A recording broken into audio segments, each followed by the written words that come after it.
बोले जय जय श्री राम। भाई संतों का कथन है, मछली की कौन वहां समुद्र में देखो, जो जल में है, थल में है, पशु है, पक्षी है, मर नहीं जाते वो, उनकी भी सृष्टि चल रही है। जंगल में कितने कितने पक्षी की कौन देखभाल कर रहा है, कितने कितने पशु हैं उनकी कौन देखभाल, वो परमात्मा जो सृष्टि का निर्माण करता है वही सब कर रहा है। हम तो बिना मतलब, एक आदमी ट्रेन पे जा रहा था तो क्या हुआ कि जो गठरी थी अपने सिर पे गांव का आदमी रख के, तो लोगों ने कहा कि गठरी उतार दो, आराम से बैठो बाबा। बोले भैया ऐसे इतना वजन है ट्रेन पे, हम भी अपनी रख दें, कैसी बात करते हैं। वो भूल गया कि हम भी उसी ट्रेन पे बैठे हैं, हमारा भी वजन वही है, तो गठरी का बिना मतलब लिए बैठे हैं, जबकि अपना भी बोझ किसने उठाया था, ट्रेन ने उठाया। ऐसे ही हम सब कहते हैं भैया हमने लिया, बाकी होता रहता है, लेकिन इतना माया, इतनी जंजाल, ऐसा मनमोहक, कितना भी ज्ञान हो जाता है लेकिन अज्ञानी बने मर जाते हैं। तो ऐसी स्थिति है माया की, ऐसी प्रबलता। अति प्रचंड रघुपति कहे माया अजय न मोह अस को रख जाया था, कोई पैदा ही नहीं हुआ जिसे भगवान की माया का जगड़ा है। और काजल की कोठरी में कैसो ही सयानो जाए, और काजल की एक रेख लागी है फैलागी है। काजल के सज्जे हो और काजल की दीवार हो, काजल की फर्श हो, और कोई कहे सफेद कपड़ा पहन के जाओ लेकिन एक रेख नहीं, रेखा नहीं होनी चाहिए, ये कैसे संभव है। ये संतों का अपना मानना है, हम सभी तो बिना मतलब अच्छे बने बैठे हैं, हम सबकी यही बुराई है। हमें दोष कब तक दिखता है, जब तक हम खुद निर्दोष नहीं है। दोष कब तक, आप कितना भी बढ़िया काम करो, कितनी भी बढ़िया कथा सुनाओ, क्या बोलता है देखो वहां जरा सा ऐसा क्यों, क्योंकि हम खुद दोषी युक्त हैं, दोषी तो देखेंगे। जब व्यक्ति निर्दोष हो जाता है, दोष से मुक्त हो जाता है, तो फिर उसे दोष कहां दिखाई देगा साहब। ऐसे सुंदर पावन कथा परीक्षित का जन्म हुआ, और उसके बाद विदुर जी ने धृतराष्ट्र और गांधारी को विदा किया। विदुर को पता चला कि भगवान धराधाम को, इधर परीक्षित को दर्शन दिया और भगवान अपने धराधाम यहाँ से छोड़ करके भागवत में समाहित होकर स्वरूप से भगवान चले गए गोलोक धाम। और उसके बाद अर्जुन लौट करके आए और अर्जुन ने युधिष्ठिर को बताया। धर्मराज युधिष्ठिर ने कहा कि अब शकुन हो रहा था, कलयुग का प्रवेश हो चुका है, अब राजगद्दी पर परीक्षित महाराज को बैठाकर स्वर्गारोहण की यात्रा की। स्वर्ग जाते समय नकुल मिल गए रास्ते में, सहदेव ने कहा ये क्यों, एक को गणित का अभिमान था और एक को सुंदरता का अभिमान था। अभिमान ने गला दिया, वो शरीर स्वर्ग नहीं जा पाए, यद्यपि स्वर्ग गए लेकिन शरीर से नहीं जा पाए, शरीर नहीं गल गया। उसके बाद कौन गल गया, भीम। कहा ये क्यों, अर्जुन ने पूछा युधिष्ठिर से, ये क्यों गल गए। कहा ये दूसरों का हिस्सा भी खा लेते थे, बहुत लोग खाने के लिए जीते हैं, दो लोगों का हिस्सा अकेले खाते हैं, ऐसे लोग भी कहाँ जाते हैं, स्वर्ग नहीं जा पाते। भीम नहीं जा पाया ऐसा शरीर, इसलिए उतना ही खाना जितना पचा पाए। और फिर देखते देखते द्रौपदी गल गई। अर्जुन ने पूछा कि ये क्यों, कहा इनसे हम 500 लोगों ने विवाह किया था, लेकिन ये प्रेम जो है केवल अर्जुन से करती थी, हृदय से अधिक प्रेम करती थी, इसलिए भेदभाव किया हम सबके बीच, इसलिए ये कर ले। उसके बाद अर्जुन स्वयं करने लगे। कहा हम क्यों, कहा तुम्हें भी एक बार अहंकार हो गया था, काहे का अहम हुआ, अर्जुनो नाम गांडियों में सुबह धनु।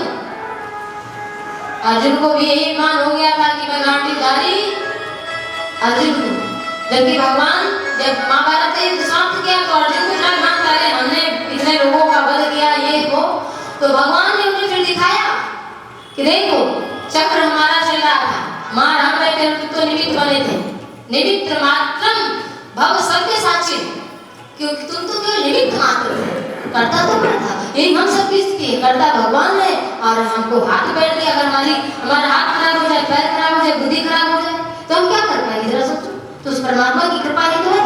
उसका हम कभी ध्यान ही नहीं करते। हम घर परिवार में यही व्यवस्था हो जाएगी, वही सास कहे कि बहू ने सब किया, बहू कह रही हमारी माता जी बहुत अच्छा है, और बेटा कह रही हमारे पिताजी बहुत अच्छे हैं, पिताजी कह रहे पुत्र अच्छा है। जब एक दूसरे को इस तरह से हम कहते रहेंगे तो कहाँ लड़ाई होगी, फिर कहाँ विवाद होगा, कहाँ क्लेश होगा। प्रेम से ही दुनिया बसती है, वो चाहे कहीं भी हो। शांति कहाँ है? प्रेम में, दूसरों को बढ़ाई देने में। तो इस तरह से अर्जुन निकल गए और युधिष्ठिर, स्वयं धर्मराज युधिष्ठिर के पास इंद्र देवता है, उनके पीछे यमराज कुत्ता बनकर लग गए थे, स्वयं स्वान बन गए थे। लोग कहते हैं कुत्ता चला जा रहा है, कुत्ता कौन थे? लोग घर में कुत्ता पालते हैं आजकल, और बैताड़ी को कुत्ता पाल नहीं कराएगा, कौन कराएगी? गौ माता। अभी दिवाली मनाई आप सभी ने, मिठाई ले आते, कुतिया के दूध की बलि कहाँ पे मिठाई मिलेगी, कौन खाएगा? जो 10,000 खर्च करते हैं आप सब। धनतेरस मनाया, घी की बत्ती कहाँ जलाएंगे? लक्ष्मी जी को प्रसन्न करने के लिए, कुबेर को। किसके दूध से मनाएंगे? शंकर जी को प्रसन्न करना है, दूध किसका चढ़ाएंगे आप? घी की बत्ती जलानी है, कोई भी देवता देवी बिना आरती की प्रसन्न नहीं होता, आरती तो करनी पड़ती है, तो वो घी कहाँ से लाएंगे? लोग ये तर्क देते हैं युधिष्ठिर, लेकिन समझो तो साक्षात यमराज ने वहां क्या बात थी, और हम अपने उदाहरण प्रस्तुत कर देते हैं। धर्मों की जो ग्रंथों की बात है उनको से जोड़कर प्रस्तुत करते हैं, ये था ऐसा वहां देखो, और उसके हम तात्विक अर्थ को जान ही नहीं पाते। लेकिन कुत्तों का अपमान करना नहीं चाहिए।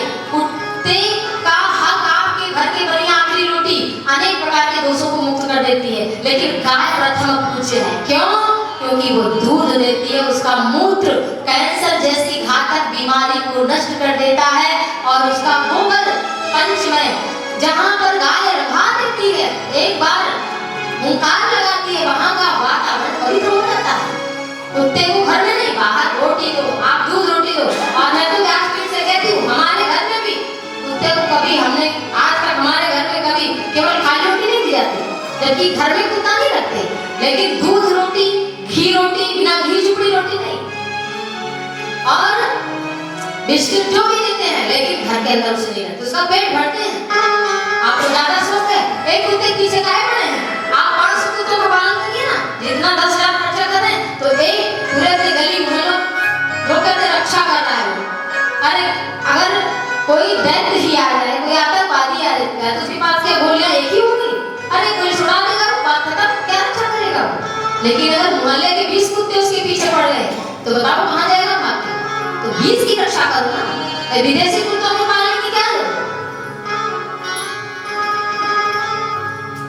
जहाँ गाय की सेवा है वहाँ वो बात। तो फिर वहाँ धनराज कुत्ते के सही युवराज जब प्रकट हुए तो युधिष्ठिर ने कहा कि अपने पीछे आ गया है तो इसे भी हम ले जाएंगे, नहीं तो हम भी स्वर्ग ले जाएंगे। ऐसी उनकी वृत्ति की एक ऐसा जीव जो स्वान रूप में है, उसको भी ले जाने के लिए तो स्वयं प्रकट हुए यमराज, और फिर वहां जाने के लिए अंदर प्रवेश, इनको एक क्षण का दर्शन। अश्वत्थामा हता नरो वा कुंजरो वा, इतने झूठ के कारण कि झूठ था भी नहीं, झूठ भी था। वो तो कृष्ण के कहने पर कि तुम इतना जाकर कहो कि अश्वत्थामा हता नरो वा कुंजरो वा, इतना नहीं कहा कृष्ण ने केवल इतना कहा था कि तुम्हें जाकर इतना कहना है द्रोणाचार्य के पास, क्योंकि द्रोणाचार्य ने कहा था अगर हमारे पुत्र से अधिक प्रिय नहीं है उसके मृत्यु का समाचार सुने बिना हमारे हाथ से ब्रह्मा भी आ जाए, शंकर भी आ जाए, तो हम युद्ध भूमि में हारेंगे नहीं। ऐसे व्यक्ति को कौन हरा सकता था? अपनी कमजोरी भी बता दी कि हमारे हाथ से धनुष बाण गिराना है तो हमारे पुत्र की मृत्यु का समाचार होगा, तभी गिरेगा। तो कहा कि जाओ से कह दो, भीम से कहा कि अश्वत्थामा, युधिष्ठिर से अश्वत्थामा हता, बस इतना कहना, अश्वत्थामा मारा गया। एक हाथी था जिसका नाम था अश्वत्थामा, लेकिन युधिष्ठिर ने कभी झूठ नहीं बोला था, तो उनसे झूठ भी बोलते नहीं बना। उन्होंने कहा अश्वत्थामा हता नरो वा कुंजरो वा, नरो वा कुंजरो वा मतलब नर या हाथी कुंजर कौन है मैंने जानता, ये लगाने की कोई जरूरत ही नहीं थी। इसीलिए महापुरुष इतना कहे। एक संत देवराहा बाबा का नाम आपने सुना हो, बड़े प्रसिद्ध महात्मा। तो उनके पास एक संत ऐसे थे, वो भी बड़े सिद्ध महात्मा। तो उन्होंने कहा जब हम गए उनके पास तो एक संत और थे, तो उनका मैं शिष्य था। तो मैं देवराहा बाबा से मिलने गया तो फिर कहा कि देवराहा बाबा ने कि उन्होंने आप तुम्हें कैसे शिष्य बना लिया, वो तो शिष्य परंपरा में ही नहीं रखते हैं, उनके कोई शिष्य नहीं है, वो तो अखंड भगवान के नाम में है। तो कहा महाराज बस ऐसे शिष्य हमको बनाया कि अगर महाराज कहते हैं कि पानी बरसा तो कहते हैं हाँ बरसा, नहीं बरसा नहीं बरसा, भोजन किया किया, नहीं किया नहीं किया। मतलब जो वो कहते हैं उसके आगे इफ बट कुछ लगाना ही नहीं, कुछ नहीं, जो कहा हाँ नहीं हाँ नहीं। ऐसी श्रद्धा, ऐसा हमारा विश्वास, हमारी शरणागति, हमारी प्रपन्नता, हमारी दीनता देखकर के उन्होंने हमें स्वीकार। तो जो महापुरुष कहे उतना करना है, वो जो कर रहे हैं वो नहीं करना, जो कह रहे हैं वही करना है। ये कथा बड़ी गुड़ है। और परीक्षित को राजगद्दी पर इधर उठा दिया, उधर एक क्षण का नरक दर्शन करते हुए युधिष्ठिर ने जब भगवान कृष्ण का नाम लिया तो सारे वहां पर नरकवासी मुक्त हो गए थे। और फिर सशरीर युधिष्ठिर स्वर्ग गए, वहां पर फिर दुर्योधन इत्यादि भी स्वर्ग में मिले, सबको स्वर्ग मिल गया था। ऐसा महाभारत की कथा में बहुत विस्तार से लिखा है, स्वर्गारोहण करो। उसके बाद आइए 2 मिनट हरि नाम संकीर्तन अवश्य करें, क्योंकि नाम